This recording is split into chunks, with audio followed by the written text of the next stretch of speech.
algérien Dguine Ben Ali, dit colonel Lotfi, un destin révolutionnaire. Né le 7 mai 1934 à Tlemcen, Dguine Ben Ali, plus connu sous le nom de colonel Lotfi, était l'aîné d'une famille modeste de 7 enfants. Dès son jeune âge, il était animé par un profond désir de justice et de liberté. Il commence sa scolarité à l'école dite indigène de Cieux, où il obtient son certificat d'études primaires. Sa famille s'installe brièvement à Alger avant de retourner à Tlemcen. En 1949, il rejoint l'école franco-islamique, une étape décisive dans son développement personnel. C'est là qu'il se passionne pour les luttes des peuples opprimés et leur résistance face au colonialisme. Point levé l'engagement d'un jeune homme dans la lutte. Le déclenchement de la Révolution le bouleverse profondément. En octobre 1955, il rejoint l'armée de libération nationale, ALN, à Tlemcen, laissant à son père une lettre simple mais poignante. « Ton fils a rejoint le djihad pour libérer la patrie. » Il participe alors à l'organisation de cellules secrètes et à la structuration du mouvement révolutionnaire dans la région.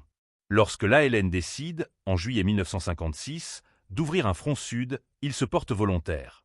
Sous le nom de guerre Sibrahim, il dirige des attaques audacieuses, dont la célèbre bataille du Djebel Amour à l'automne 1956.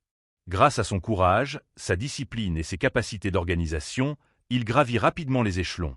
En janvier 1957, il est nommé chef de la zone 2 de la Wilaya 5 historique, puis en avril 1958, commandant de toute la Wilaya 5 avec le grade de colonel, à seulement 24 ans.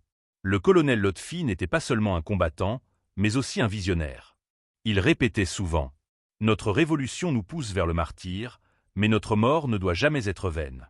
Elle doit servir l'idéal pour lequel nous avons tout donné. » Après avoir participé au congrès de Tripoli, décembre 1959, janvier 1960, il retourne en Algérie pour continuer le combat.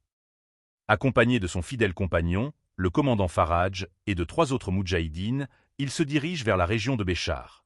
Le 27 mars 1960, ils sont repérés par des avions de reconnaissance ennemis. Pris en tenaille, ils livrent une bataille héroïque qui dure toute la journée. Malgré leur armement limité, ils infligent de lourdes pertes aux forces coloniales. Mais à la fin du jour, le colonel Lotfi tombe au champ d'honneur, aux côtés de ses compagnons. Ses dernières paroles résonnent encore dans la mémoire nationale. Le corps appartient à la terre, l'âme écrit l'histoire. Allahu Akbar, l'Algérie coule dans mes veines. Bougie, un symbole immortel.